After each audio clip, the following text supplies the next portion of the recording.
The recording process was somewhat similar to other records going down to Tucson, working with Craig Schumacher.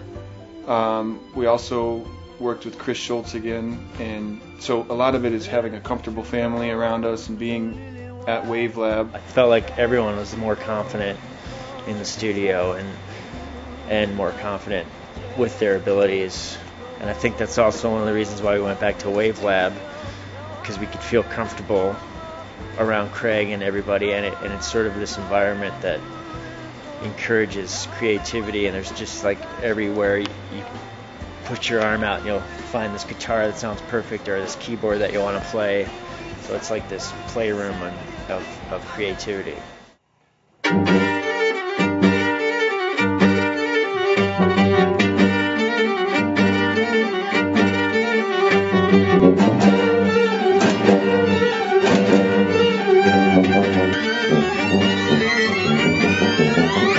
You know, we never wanted to take ourselves too seriously, but at the same time, we have all this musical training, and like I was saying, you know, we tried to have this, you know, a quiet sort of symphonic band doesn't work in most of the bars that you have to play, where you have to win people over and play above their conversation and make them pay attention. So I think out of necessity, we always were sort of lowbrow and raucous. We're taking music that has been done for centuries and sort of turning it into what America does best, and that is making a melting pot. It's an eclectic mix of a lot of different sounds. It's got mariachi, it's got polka, it's got tango, it's got rock and roll, it's got gypsy music, and they're kind of all mixed together. It's almost like the equivalent of if the punk band was given a different set of instruments, what would it sound like?